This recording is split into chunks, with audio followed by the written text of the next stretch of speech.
Hello students, in continuation with the chapter Molecular Basis of Inheritance, today's topic is translation, and in this part video will be discussing will be the components of protein synthesis.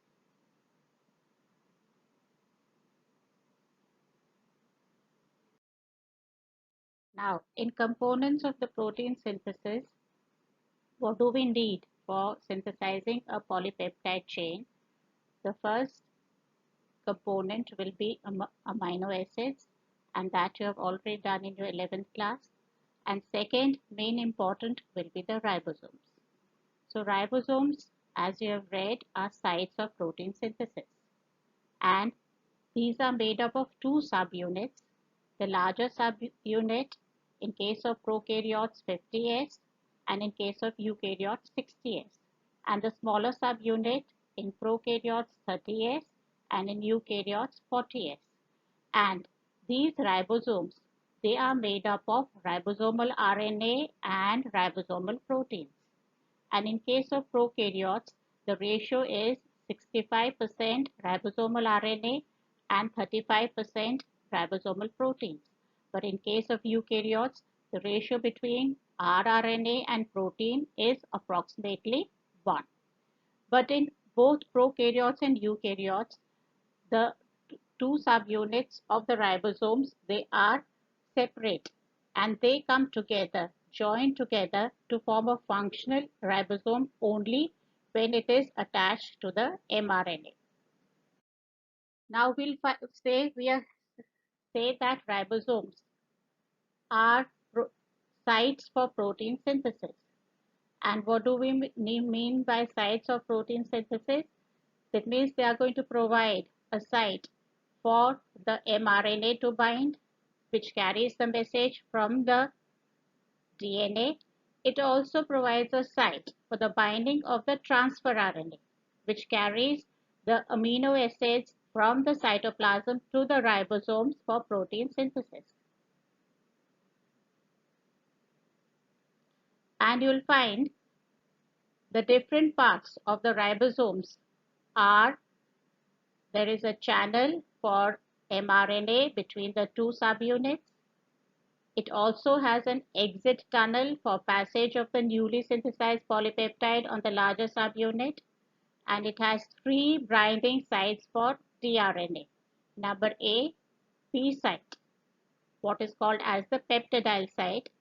That is the site that holds the tRNA, which is carrying the growing polypeptide chain.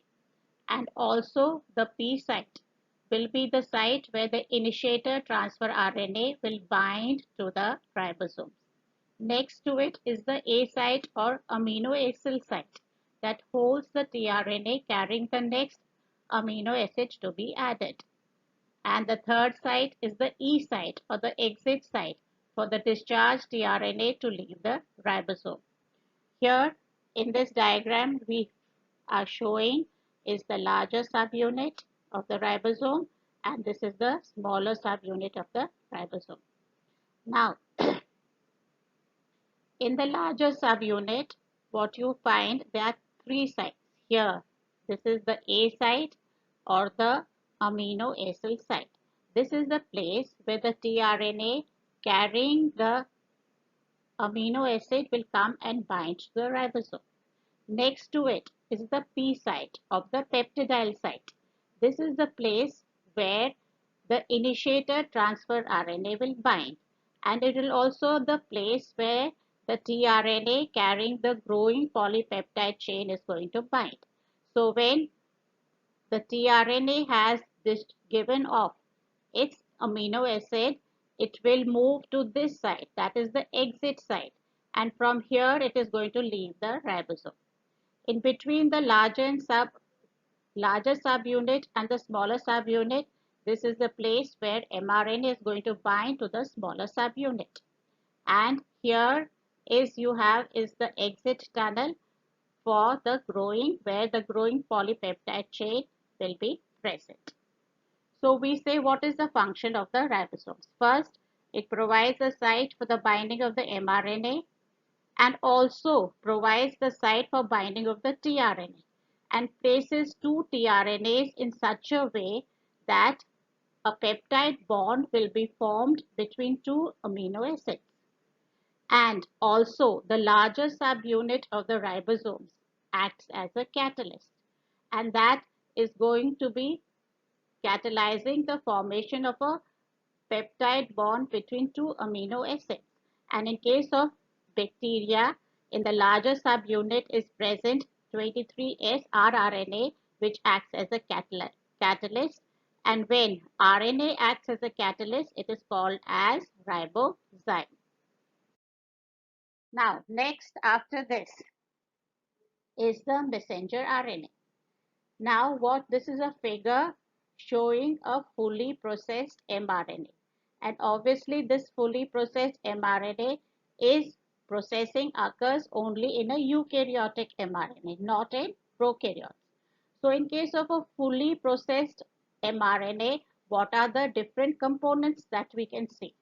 First, at 5' end, there is a cap of methylated guanosine at the 5' end, like we have done in the earlier videos in the processing capping.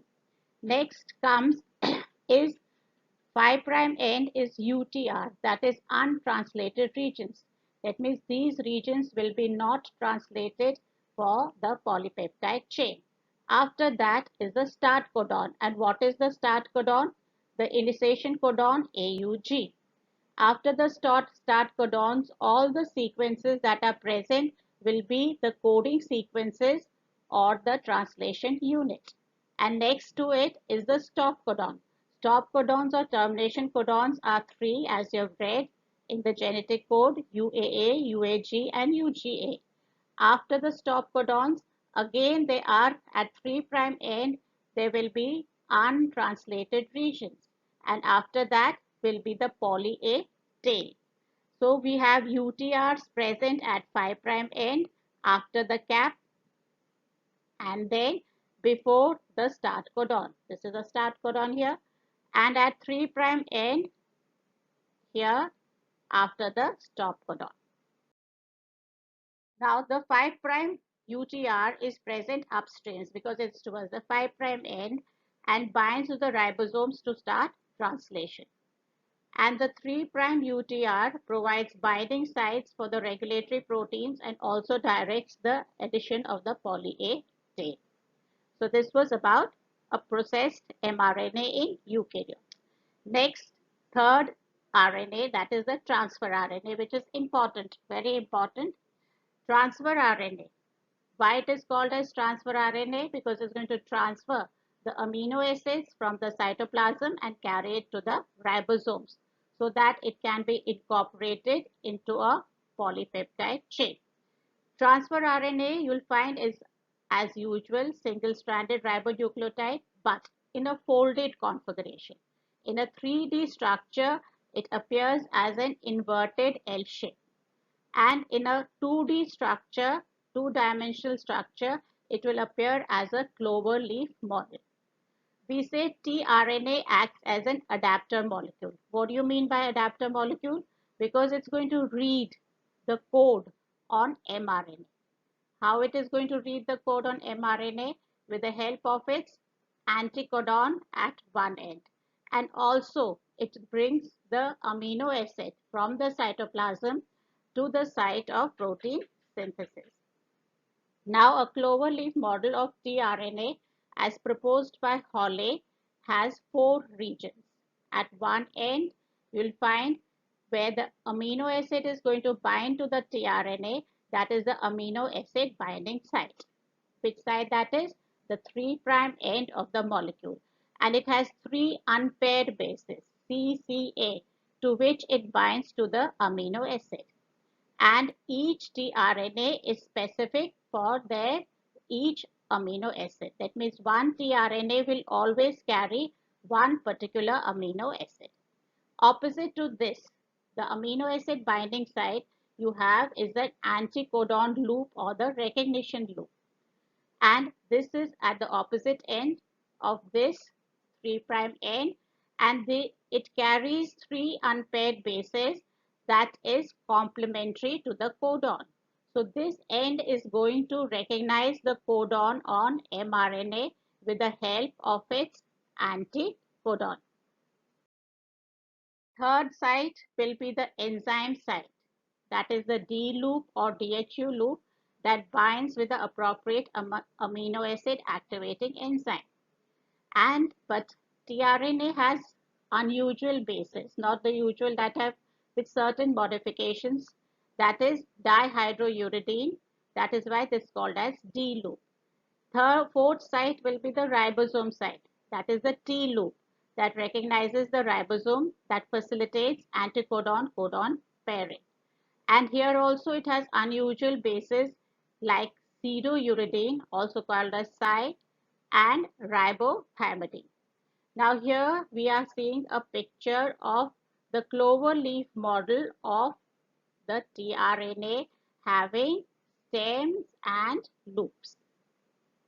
So this is the 3' first site which we said, first region of the tRNA, the 3' end which is slightly longer than the 5' end, and it has 3 unpaired bases CCA, which is not found in the 5' end. And at the 3' end of this region is the site where the amino acid is going to bind to the tRNA. And obviously for this binding, we need an enzyme. So this site, which we said just now, the D loop, because it has unusual base at certain places, that is dihydrouridine. And this is the site which is going to bind to the enzyme that is responsible for attachment of the amino acid here at the 3' end.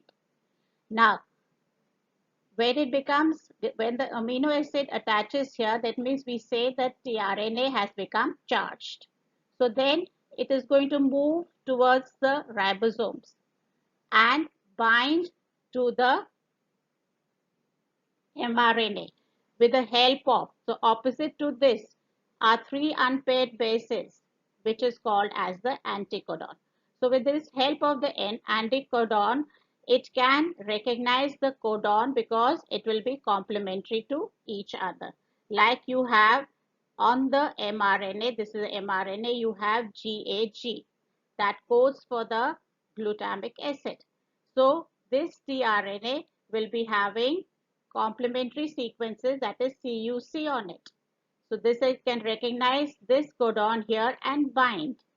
And this will always carry which amino acid?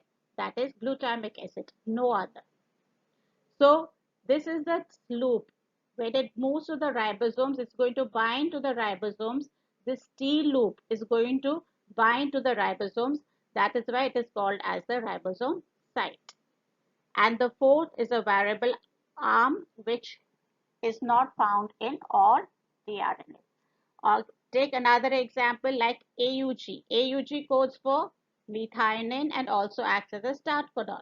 So if AUG is present on mRNA, what sequences will be present here as anticodon? UAC. So a tRNA with UAC will always carry methionine here, no other. So depending upon the nature of the anticodon, the tRNAs will carry a specific amino acid here at the 3' ends. That is why we are saying that there are different types of tRNA, each carrying its own specific amino acid, no other, based on the nature of the anticodon. But since there are no tRNAs for stop codons, so obviously no tRNAs will bind to the ribosomes, and that puts a stop to protein synthesis. But for initiation, for starting of the protein synthesis, there is an initiator tRNA that binds to the ribosome. And here, this is the secondary structure of the tRNA because it resembles a clover leaf because of its loops here. Therefore, this is called as the clover leaf model proposed by Holling. Now, in a three-dimensional structure, the tertiary structure, it appears as an inverted L-shaped structure where you have CCA, that is a 3' end here. This is the site where amino acid is going to bind. This is the T loop here, this is the D loop here, and this is the anticodon loop here, which has three unpaired bases acting as anticodon. So this is the tertiary structure. But for your examination point of view, you need to know about is the secondary structure of the tRNA. So this was all about the components of the protein synthesis. And in the next video, we'll be taking up is the details of the protein synthesis. Thank you and God bless you all. Any doubts or any information you want, please text me.